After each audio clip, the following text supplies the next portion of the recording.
should be good, but I don't see it going just. Oh, there we go.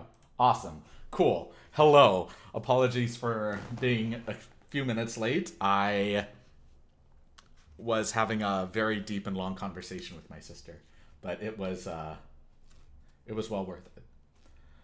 It was 80 degrees in Southwest Michigan yesterday. There were people swimming in the lake. That's awesome. That sounds like a great time. But hello all, welcome. Ugh. Boy oh boy. No costume today? No, no. I haven't worn a costume in many years. The last time I wore a costume was when,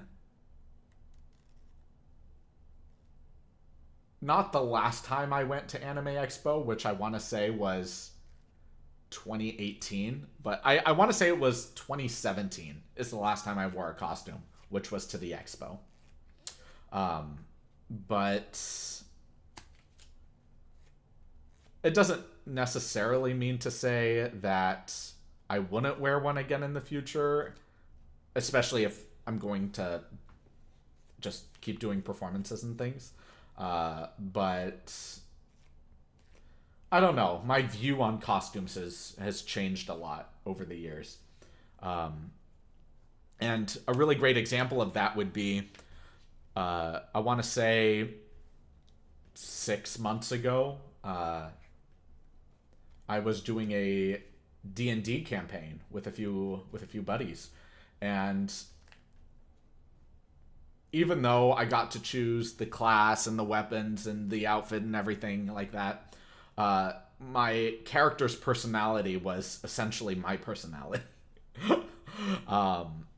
And the main reason I noticed this and have chosen this is primarily because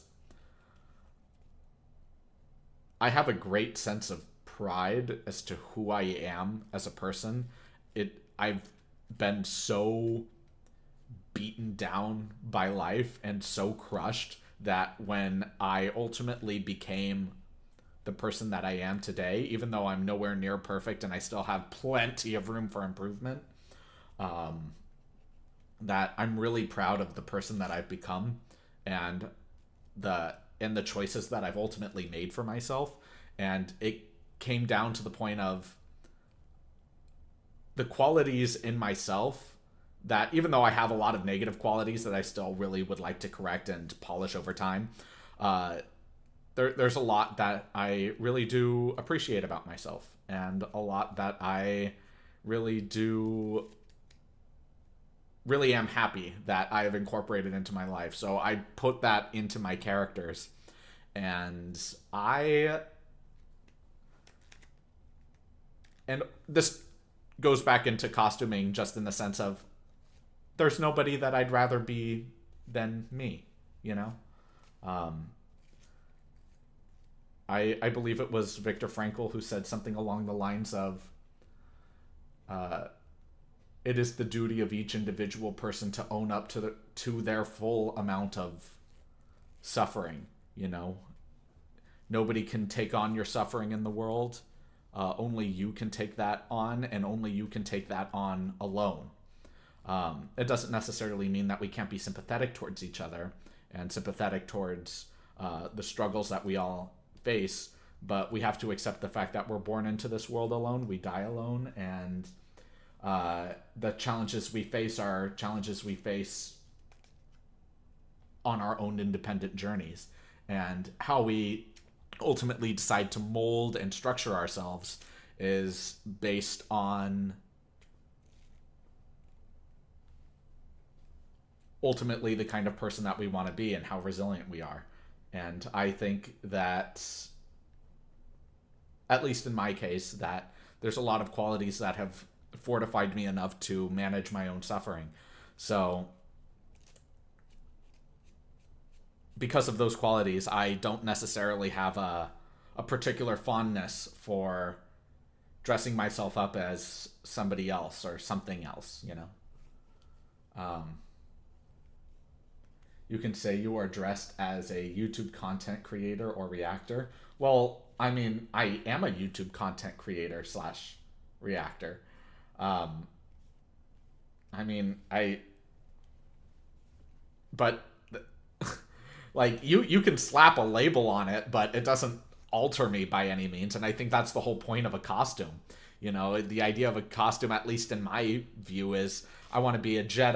I want to be a villain from this video game. I want to be this animal that I really like, or whatever it is, you know, this character. But I don't know. Like I guess you could slap the label on it for me, but I've never really been one to slap labels onto anything. Uh, I've always, like, over the last, well, let me be more specific. Since 2021 onward, uh, I've very much been I do not associate with communities of people. Um, I really like the prospect of being able to engage with communities of people and speak with, on an independent level and a group level, the values and of those people, and get to understand them as richly as possible, but be able to discern for myself what values are things that I really do respect, that I want to incorporate in my life and lead my life without the influence of a particular group of which I would associate.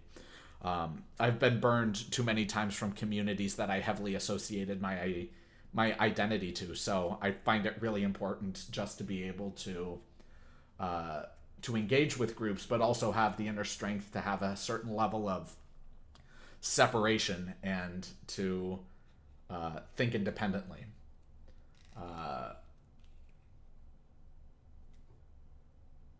I know I was kidding. I figured you were, but I saw that as a good opportunity. I apologize. Another YouTuber always says that is what he will be on Halloween. Yeah, I mean, that makes sense. It's just not necessarily something that, or rather, it's something that I would like to make a point of. I am absolutely that parent that will be that will turn something fun into into a philosophical conversation. Maybe not even as a lesson or a lecture in something, but just into an open dialogue conversation. Because the way that I think about the world and the way that I think about others is just something that is always on my mind. And how I can grow as a person is just something that is always on my mind from the moment I wake up to the moment I fall asleep. So I put a lot of thought into these things, and it's always bubbling underneath the surface, ready to explode out. So whenever I get even the slightest provocation of, if that's a word, of someone just saying anything that could even remotely lead into a philosophical conversation, or a conversation that would lead into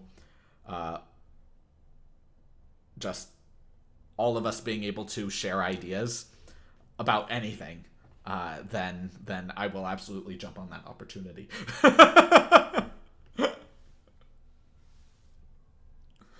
But here we are now, just vibing, having a good time. I will make a comment, though.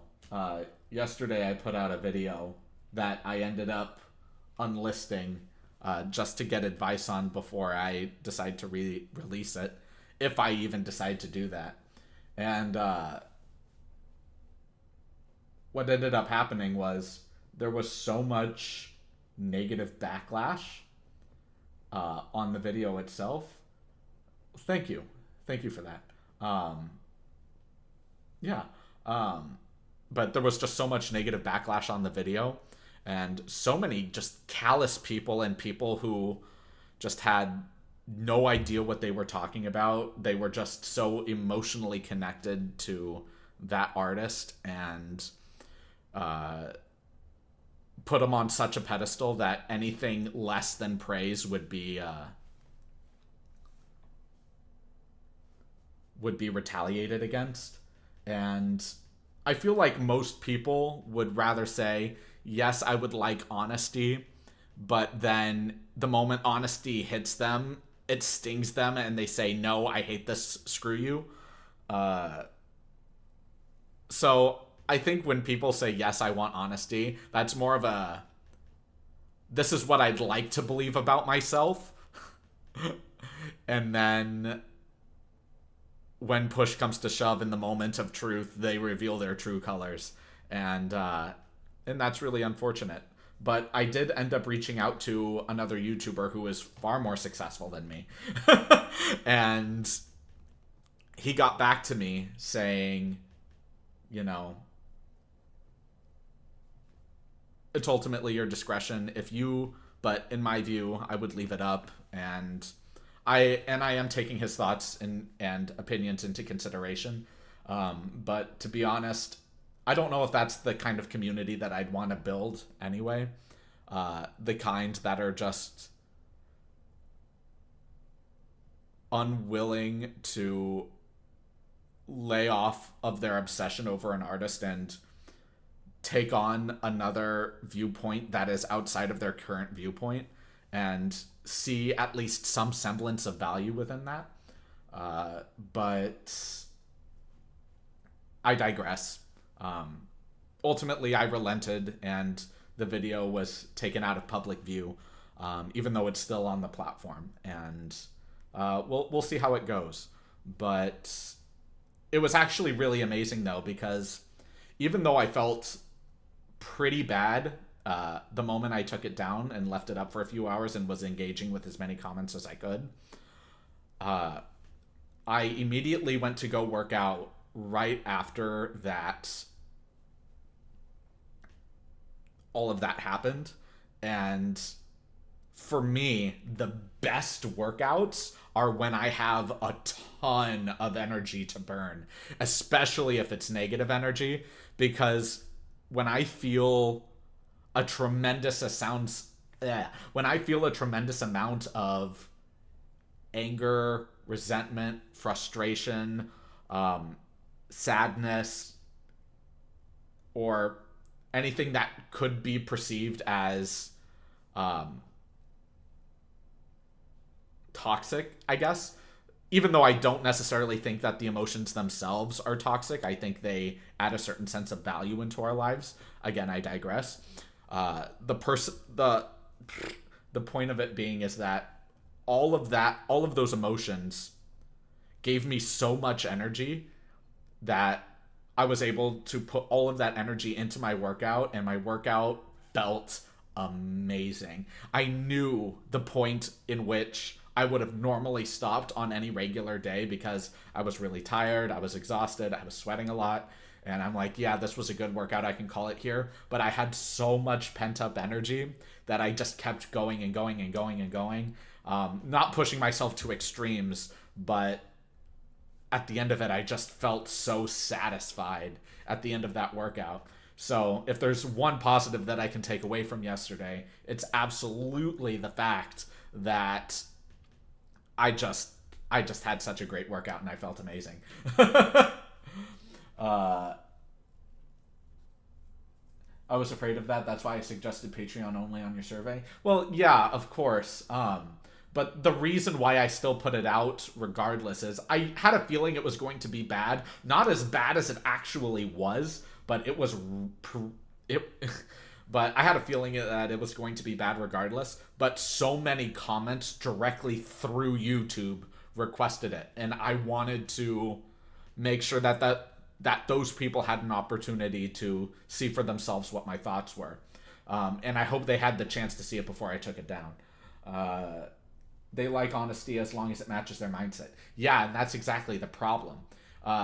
Preaching that you want honesty, you have to mean it.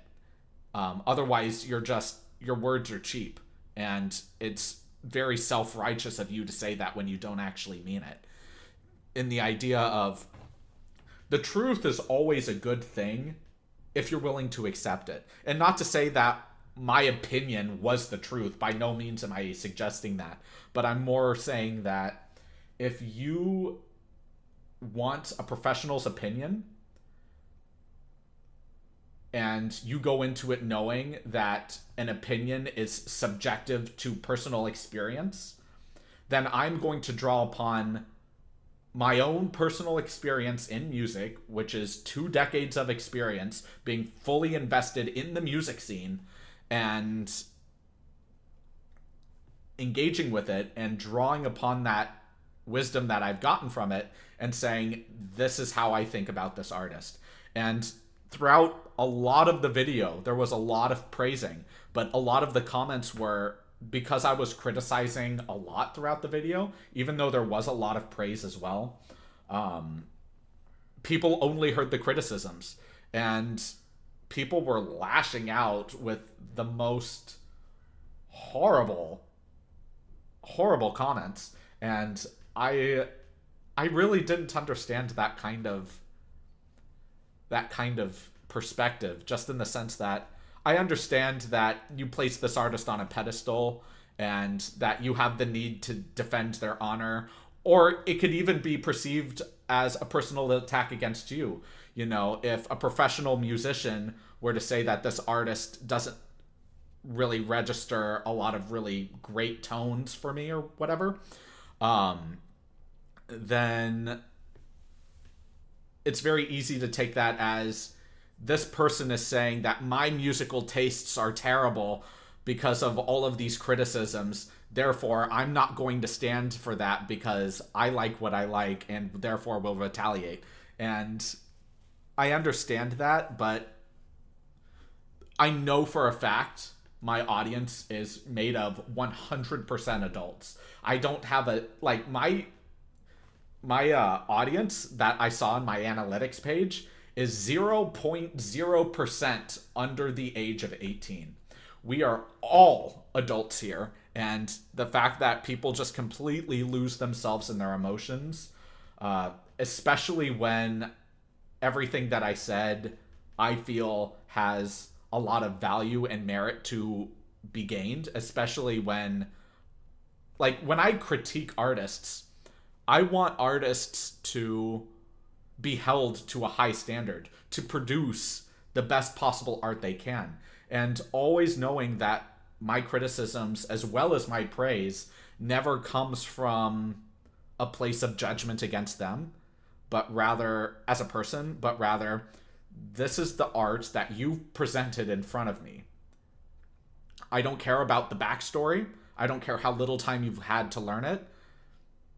What you have presented in front of me is what you are presenting an audience, a paying audience. And if it's not a paying audience, it's still an audience that has spent time out of their day to watch you perform, which means you have to deliver. And musicians should hold each other up to a standard of excellence.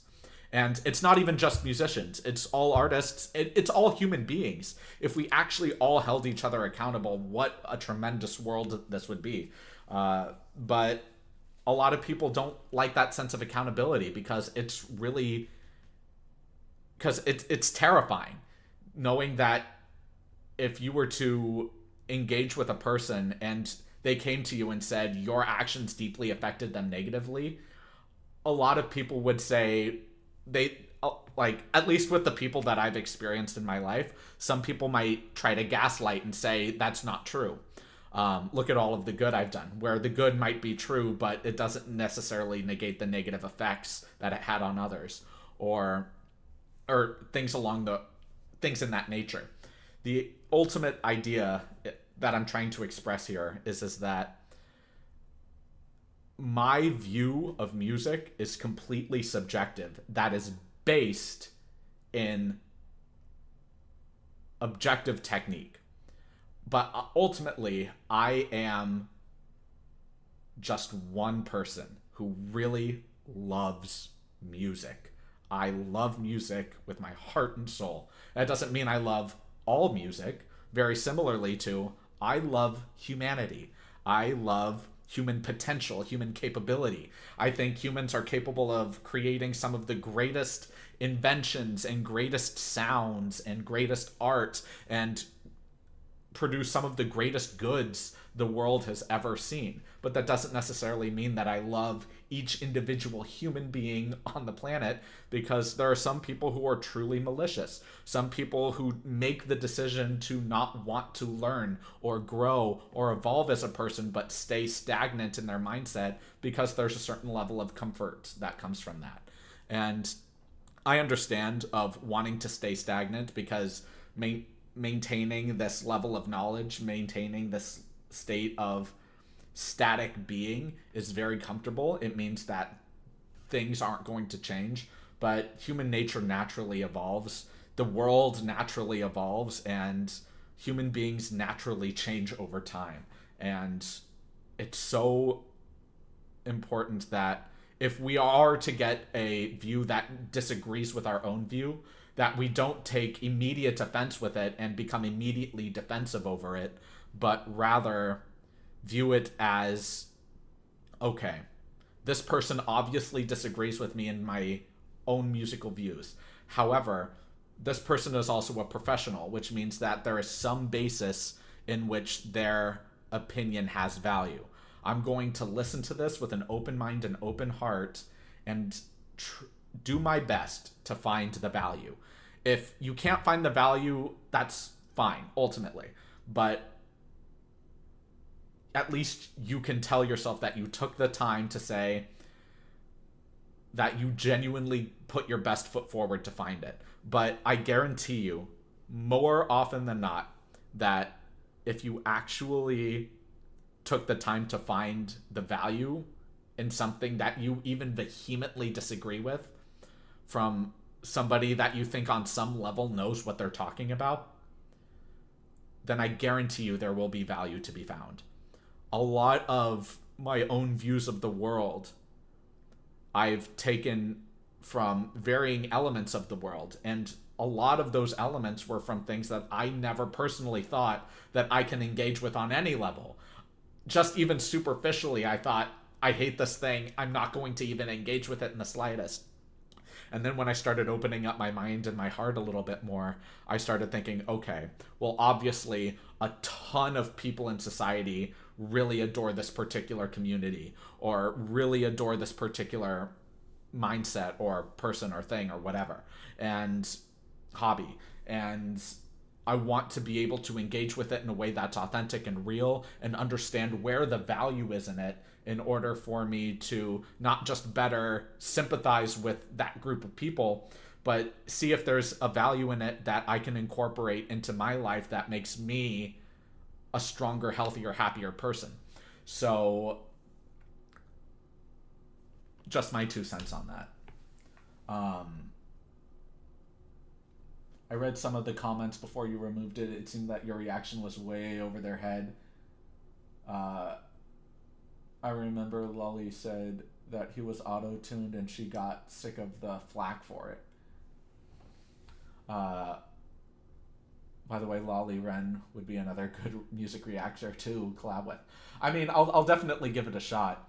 I also saw that Peter Barber did the Pearl Fishers duet with Dimash and Placido Domingo. I think Dimash is a great artist. Placido Domingo is a legend in opera, in singing in general. And to be able to sing with Placido would be a dream come true. But I listened to his comments on it, and there was a ton. It was very similar to the construct of my video, which was there was a lot of praise, but there was also very targeted criticism, and a lot of his comments were, "You're envious. You didn't do this when you were singing. You try doing this." Very similar to the comments that I got, which was, "You're jealous. You try singing in Portuguese, you try doing all of these things and limitations and things like that." And people don't understand that if I actually had the time, resources, and like the purpose of doing it. Like if I had a show coming up that was in Portuguese and I had the resources necessary to get this the things that I would need in order to do that, of course I could do it. Like I have learned the diction of French, Italian, German, Spanish, Russian to some degree, and English. And people don't realize that singing in English and speaking English, very similar to any language, are two completely different things. I think the easiest languages for me to sing in as a native English speaker is Italian. First and foremost, it's the easiest language to sing in my opinion. German, I think that's another very easy language to sing in for me personally. Spanish, which is very similar to Italian but has its own nuances. Russian, which I think is a harder language to sing in but has similar placement to German. And French is the hardest language for me to sing in, with English being very close to that as well. Like, English is a very challenging language to learn, let alone sing in, because of all of the diphthongs we have, or the vowels, the single syllabic vowels that sound like two vowels. Like, if I were to say I, you have the open ah and the closed e, I. And to try to sing that is a lot more difficult than people make it out to be. So there's a lot of nuance that people just don't really understand that goes into singing that are things that professionals actually pick up on. And we try to explain these really complex ideas and really nuanced, and this very nuanced field in a way that is palatable for the general audience. But all people hear is slander against their favorite artist, even though ultimately I feel that most of us, at least, just want to hold each other to great standards. We don't want to just make videos that are, oh my gosh, this person is amazing, and, you know, you have my vote of confidence as a certified musician that your musical tastes are great. No, like, I don't think any person who's really true to themselves wants that. You know, if you're just trying to get views on YouTube, then sure. But the community that I want to build on this channel is one of genuine open mind and open heart thinking, where we detach ourselves from the artist. We can still enjoy and appreciate and sink into their music, but we're not obsessed with them. Like, I remember one of my most popular comments on one of my Dimash videos is I said that Dimash looked petite in one of the videos, and people were saying, Dimash is 6'3", this many pounds, swimmer's body. I wouldn't call that petite. Screw you. And I'm like, I know none of these things. I'm just going based off of what is presented to me through this lens. Like, this is just based off, and that's not even an insult. That's just an observation that I had. And it's just things along the lines of, like, it's just really tough trying to navigate these things where all people see are, or hear rather, are the criticisms and the I hate this, you should not listen to this music, even though that's not what any reactor I've heard to say ever. And to actually engage with music with an open mind and open heart, just to get a deeper appreciation for the music, or maybe not to call out, but even just to say, here are areas of improvement that I think would be best for this type of musician. The musician doesn't have to agree with it. Their vocal coach doesn't have to agree with it. You don't have to agree with it. This is just one perspective of many that are possible that can hold a certain sense of value based off of my personal experience going through the ringer of the music field. So, you know, people need to get over themselves, man. Like, people justify being automatically defensive and automatically snapping at somebody the moment criticism comes, or or something, and people need, I think this now more than ever, people not only need to control their actions that are based in emotion, but actually listen to what other people are trying to communicate.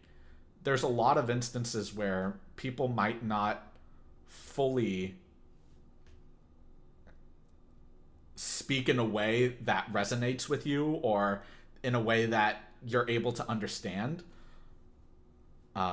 Because for them, they might communicate from a place that's deeply emotional and deeply connects with their past, even though, because that's not your past, you don't have that emotional connection to it. So there's a disconnect there.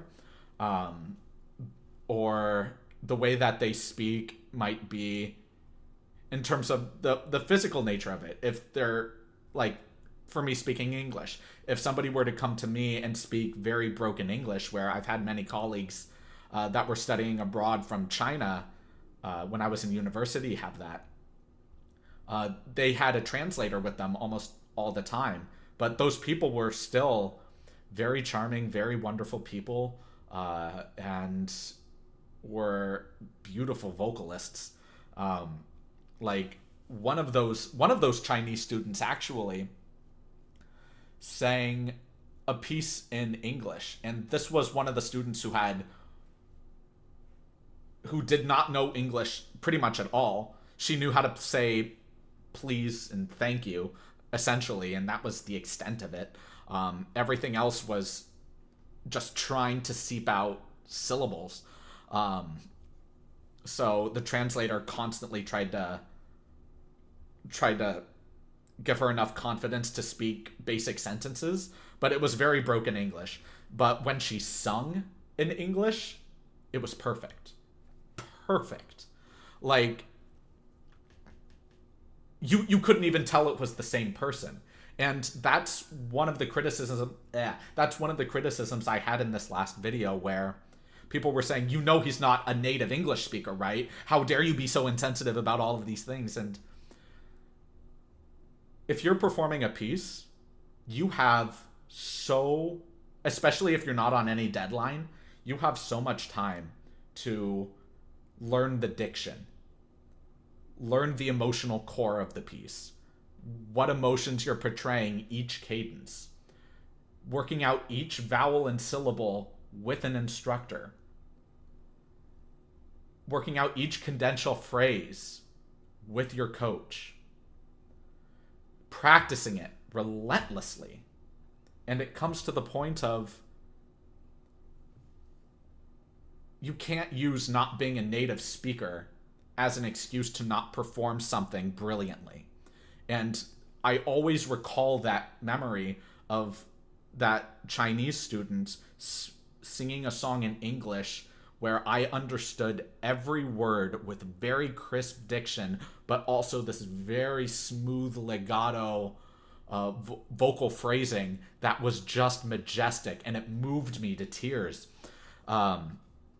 It even moved her translator to tears. It was just immaculate. And then I heard her sing a piece in Chinese, and it was just as beautiful. And I never want to use that as an excuse, as being another language barrier as an excuse if you have time to actually rehearse it. If you're on a deadline, that's a different story, especially if you're not familiar with the language. But I don't know, if you're releasing music videos to YouTube, it doesn't feel like it's as urgent, at least from what was presented to me. And yeah, soapbox rant over. Let me catch up. Gabriel's fans seem to forget that he was eliminated from AGT. I mean, that's, even then, like, they've, I'm assuming that they've already formed a deep emotional connection to him, and that they probably think, oh, he should have won regardless. He was amazing. I remember one of the comments that really stuck with me was, there were over 200 professional opera singing musicians who all said he was perfect, and therefore you are a terrible professional, you don't know what you're talking about, etc., etc. And there might be a lot of professional musicians that adore his music, and I understand why. Because in the video, I have even said this in the video, that even by operatic standards, his vocal control was outstanding. But outside of personal preference on what I would like to hear in music, there were a lot of things that rubbed me the wrong way that I wanted to comment on. And I feel like there was a lot of value to be gained in that if you actually listened with an open mind and open heart and didn't just immediately take offense to the first thing that offended you. So it's just things like that that I think are really important to actually control what it is you are about to say. Really reflect on, what do I really want out of this comment? And if he does end up replying to me, what's the goal? You know, oftentimes I'll get comments of, this artist was amazing. Great. You want to showcase your love to this artist. That's wonderful. Or, I really enjoyed your reaction and analysis. That's wonderful. I really appreciate that as a sincere compliment. Or, I didn't understand this particular thing. Can you elaborate on that? And I love doing that. The fact that people have a hesitancy to say, I didn't understand what you were saying in the video, can you explain it more? I love those comments. I love being able to say, oh yeah, let me talk about that. It's almost as though people have this notion of, I don't enjoy talking about music or life or people or philosophy. Like, these are the things I would love to talk about a lot more.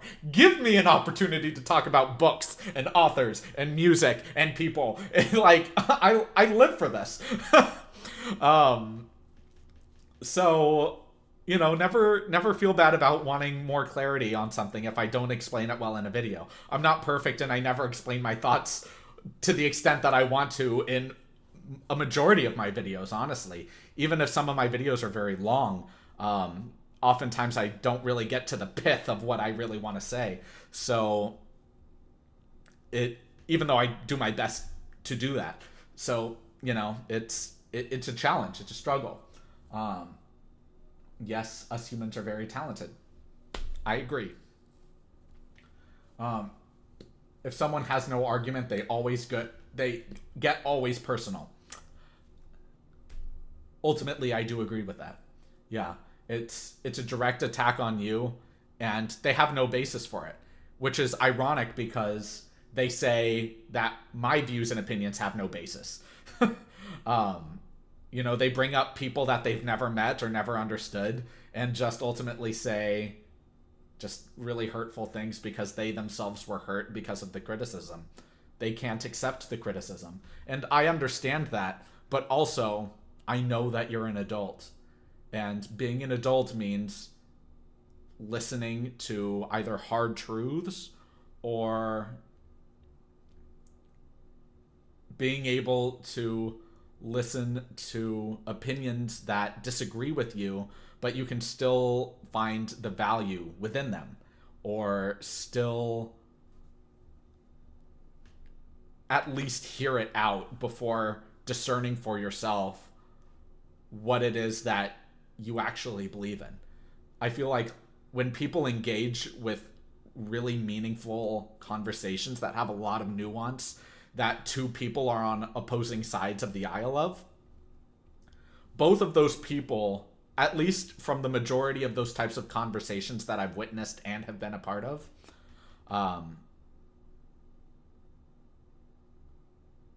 especially in my past,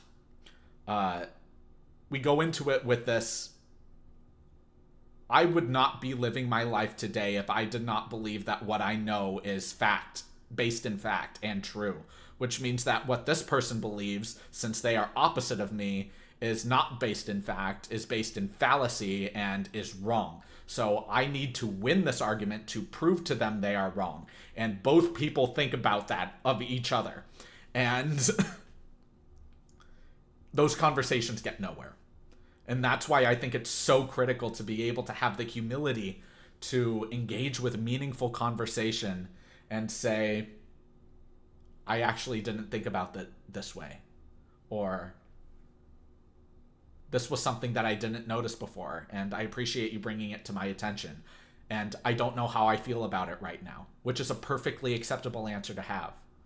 Or, I still believe what I believe, but I appreciate you taking the time out of your day to explain to me what you believe so I can understand you better. And then explain, without any malicious intent, what it is that they have communicated to you, so you tell them that you have sincerely listened to them and that you understand their point on a fundamental level.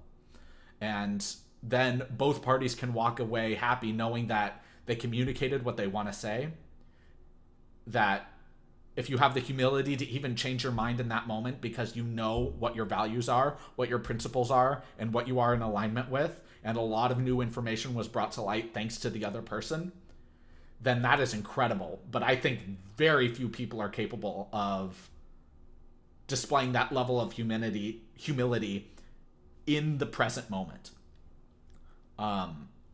And even for me, when I engage with conversation where I really do think that I am in the right on a particular issue, and somebody offers a lot of evidence to showcase that I'm wrong, I'll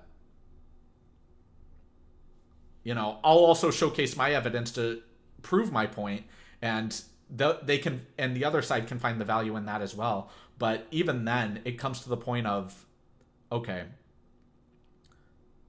the thing that I find to be very important right now isn't about being right or trying to convince the other side of me being right. It's about me growing my worldview. That is the whole point of me engaging with this in this conversation to begin with. So I'll usually let them know if I feel very frustrated over and feel very embarrassed over committing to a particular side of an argument that I could have been wrong about. I'll usually just let them know I'd love to pick up this conversation later. I don't know how I feel about everything presented right now, so I need time to reflect and to stew on this. And if it's something really important, then I really will. And I always do at the end of my during my end of day reflections. But if it's something really important, I'll think about it for a very long time.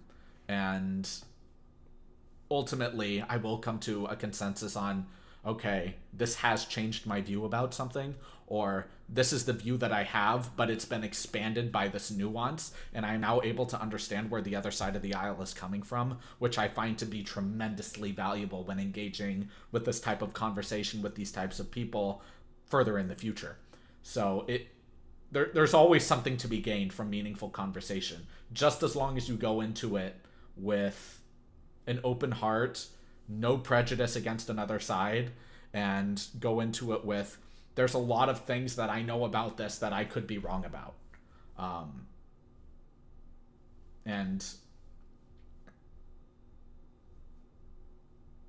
Or even then, like, if I were to go into a conversation with a flat earther, let's say, obviously there is an overwhelming amount of evidence that proves that the earth is round.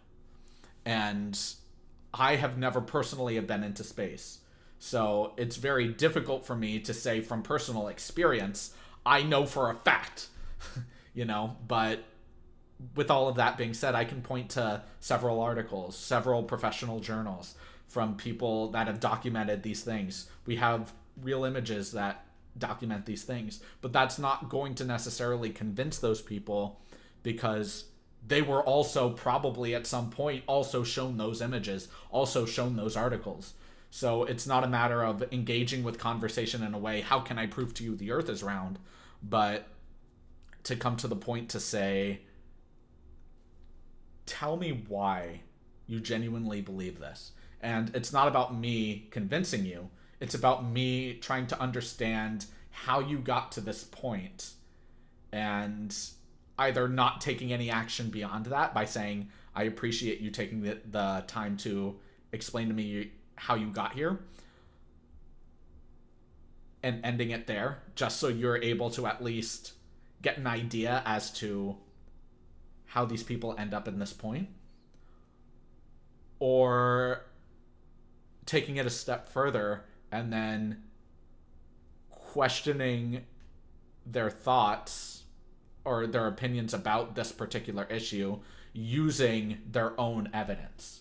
You know, if you are very capable, and this is something that I am not a master in by any means, it's something that I really admire about the people who have mastered this skill, is that if you can completely deconstruct a person's argument using their own words and own evidence in the moment, then that person is at your whim.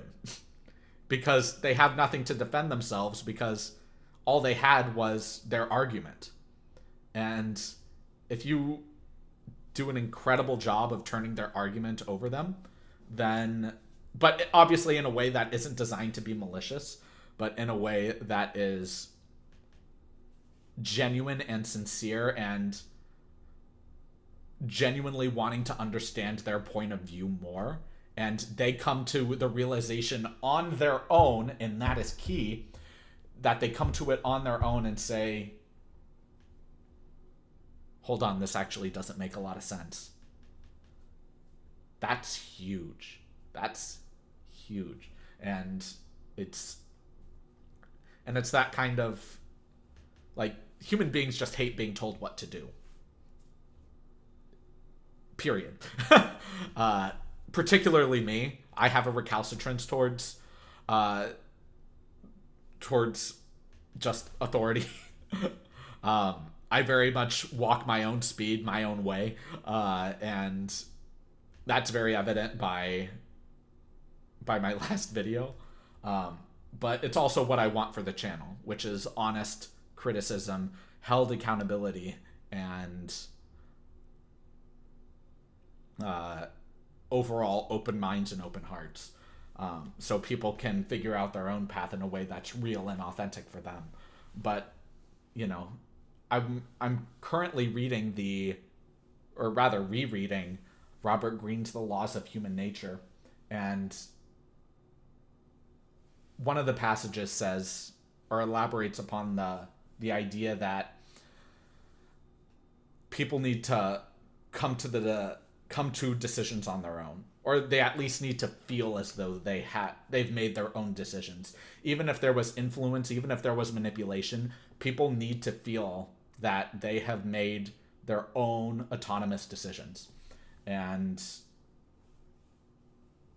not to necessarily say that that's how you manipulate people, but it's really important to be aware of marketing campaigns and fear-mongering and not just political advertisements, but advertisements in general that feed off of your desires.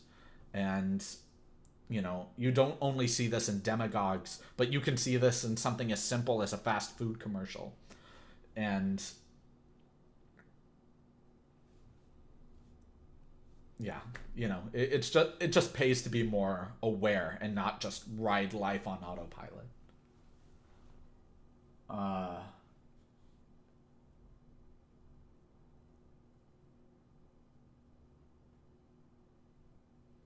Gabriel has been singing American songs over 4 years. He should have learned English, or at least learned to sing in English. That's the criticism of the charismatic voice had listening to him. Wow. I can only imagine the backlash that she got for that.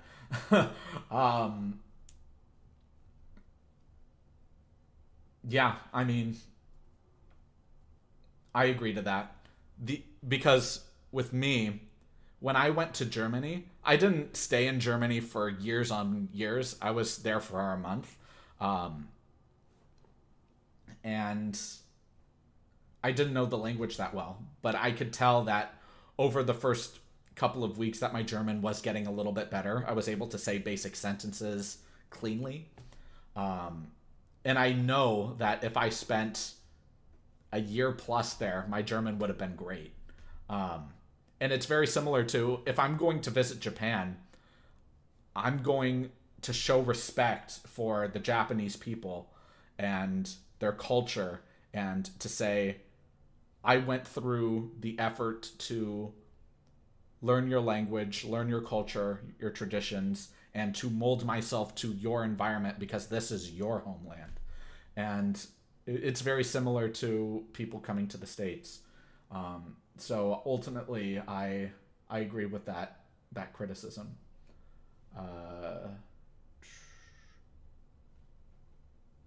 What someone says about someone else says everything about himself, but almost nothing about the other person. Yeah, yeah. Often, oftentimes when I'm hanging out with my family and we're watching a video together, a particularly long video, because we like watching like long Disneyland walkthroughs or just enjoying things of which we can all bond over.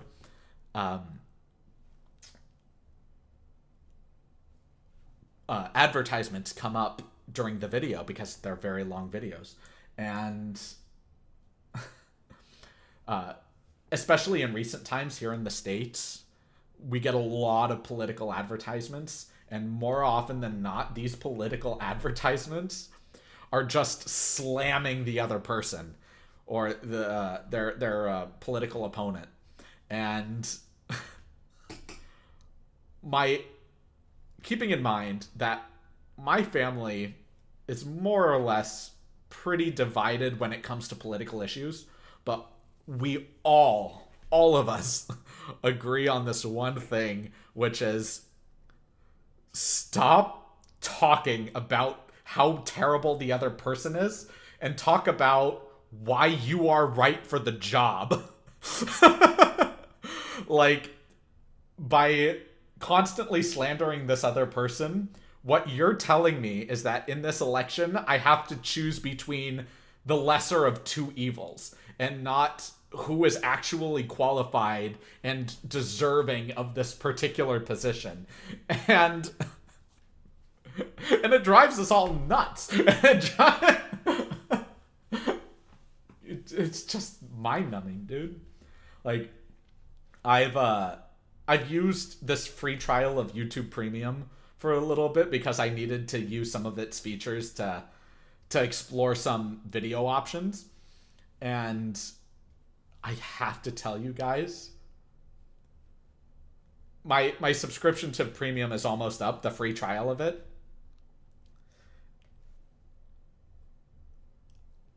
Me not experiencing ads for these last 2 months has been the most blissful YouTube experience I've ever experienced.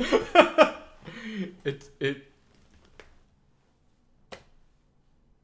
you know, 2 months was YouTube knows how to sell it. Like, oh my gosh, it was it's crazy how blissful not getting ads that drive me nuts every 10 seconds in a video.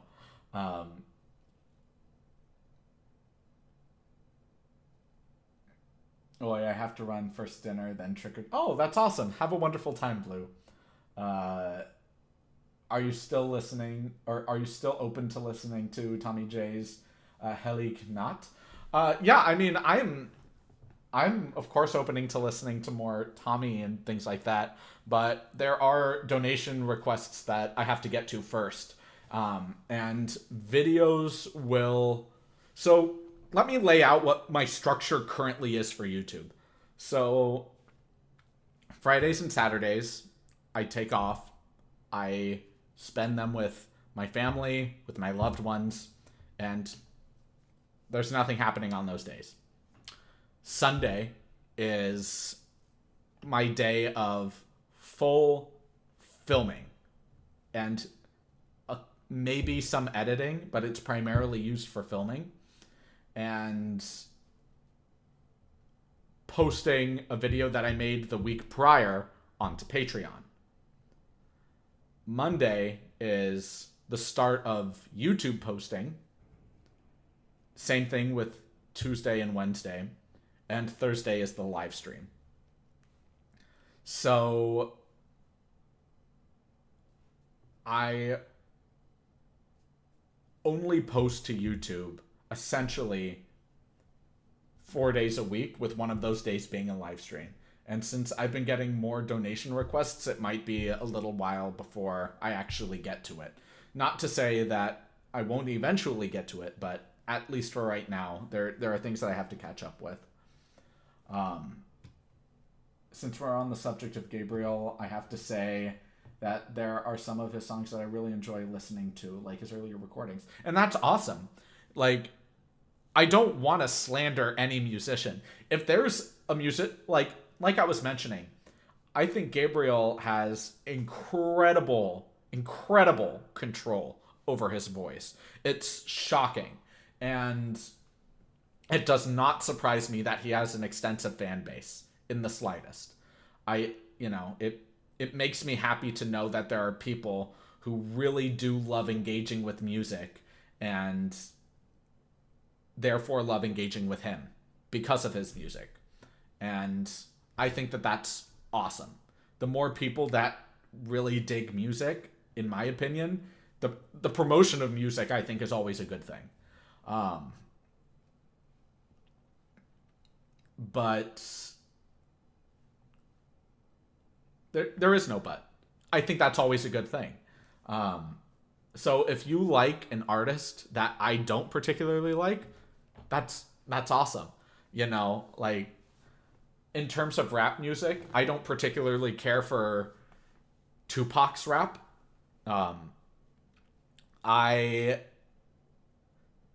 There's a lot of Eminem's rap that I can dig. There's some pieces by 50 Cent that I can dig. Some other pieces by 50 Cent that I don't really dig as much. So there are select songs that I can like from other artists. Not every Beatles tune I dig. Not every Queen song I dig. But, that's fine. Like, we all have our personal tastes and subjective tastes. And not everything an artist produces is going to be a smash hit. At least in our own eyes. There are some people that are just so obsessed with an artist that everything they touch turns to gold. So, it depends on who you ask. Halloween is a big deal here. Mango margaritas for us quasi grown-ups. That sounds awesome. I gotta say, though, like, people love Halloween where I live. Some people would say, actually, most people that I'm surrounded by would probably say it's their favorite holiday. For me personally, Halloween is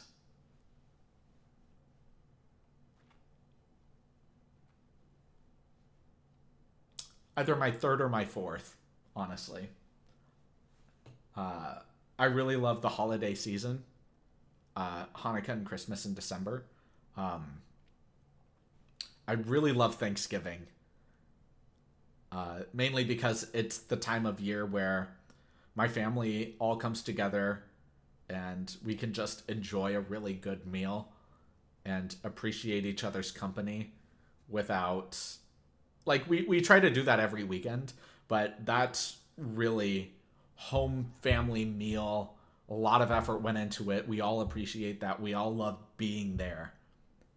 And there's a lot of really good memories tied to it, so I really do love Thanksgiving for that reason. I really enjoy the 4th of July here in the States because I love fireworks. Fireworks make me so happy. It's just a brilliant explosion of light and power, and it's just, and the fact that it's been around for just centuries, and it's so mesmerizing and captivating to me, especially if you can sync it up with incredible music or just watch a bunch of people come together in a community and just feel this this camaraderie. Like there, it's a very warm feeling, and I love that. I love that feeling. And then Halloween would be there. I don't like being scared, but I like the aesthetics. Candy is more hit or miss for me. There's some candy that I can like. I really never eat candy to begin with, though. You know, my sweet tooth is for French toast and cinnamon rolls.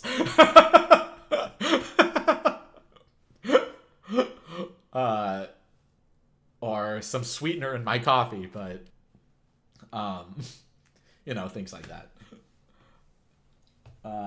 No ads would be great during the last month. Yeah, let me tell you, being liberated from political ads especially, but just ads in general, made my heart sing. I'm sure you would love Dan's Star Spangled Banner plus his apologies for it. So that's actually the thing. I recorded that video, and I also saw his apology to it, and I thought it was hysterical. The only reason I didn't put it up was I was having a lot of mixed reviews. I was looking at a lot of different reaction channels that put up something for the 4th, and it just caused a whole mess of drama that at that point in my current channel's history, or at that point in my channel's history, was not something I was prepared to take on. I wanted to explore that kind of contention with Gabriel, and even right now, it's still not something that I can really take on. I want to be more foundationally strong as a channel before I start not to say that I'm going to be disingenuous or inauthentic or anything like that. Of course, I'm still going to maintain that. But doing things that I know would be more contentious, I want to wait until I have a more strong backing, a more strong community of people that are willing to fully listen to my thoughts and considerations and create respectful dialogue built around that. So, you know, it's going to be tough, but that's the goal, you know. But yeah, his Star Spangled Banner was awesome. I can't tell you how many times I've performed that piece, either solo or with a group, especially when I was in high school for football games and basketball games, because my high school was really, really good at both of those sports. And his apology video for it was, it was very Dan. He was very in your face. Had us in the first half, not gonna lie, kind of feeling. Very I don't know if you guys have seen Guardians of the Galaxy, but Peter Quill just doing his dun dun dun dun dun kind of feeling. It was funny. I saw the humor in it. I'm not a fan of every song from an artist, I'm not a fan of every song from an artist. I can't read. I'm not wearing my glasses. I apologize. Never bought many albums because of it. That said, is there anything we should not send recommendations for you to analyze? And chocolate malts. Yes, chocolate malts, obviously. Brownies, chocolate shakes and malts, ice cream. Particularly shakes, though. My favorite dessert of all time.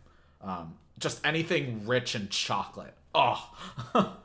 No nuts in the chocolate, just brownies and chocolate shakes. Ugh, my heart sings. Anything that we should avoid?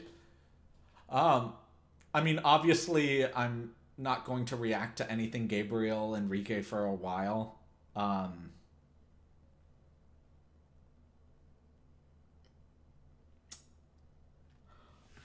I feel like I've done all of the things that I'm going to do with Dimash, so probably not Dimash. Because there are plenty of other videos that I've recorded for him, and I just did not like those songs, and I knew I would get the same reaction as I did with Gabriel. So I'm pretty done with that. I've gotten some requests for Diana Kundinova, and I'm give or take with her. I'll still give it a fair shot, but I would like to not get as many requests for her either, because it's very similar with Dimash, where I have heard a lot of her, especially recent music, and I just could not get behind it.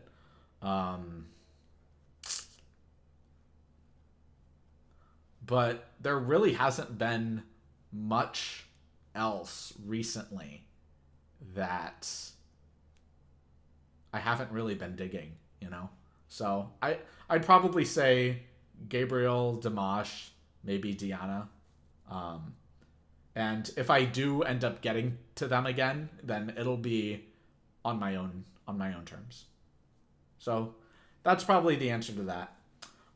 But we are past the hour mark. So I think that's going to call it for this live stream.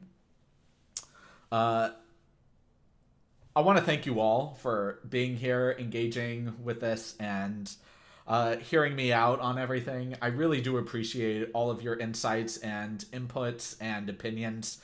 And I really hope that we're going to be able to continue to grow together. It really does mean a lot to me. So thank you guys so much.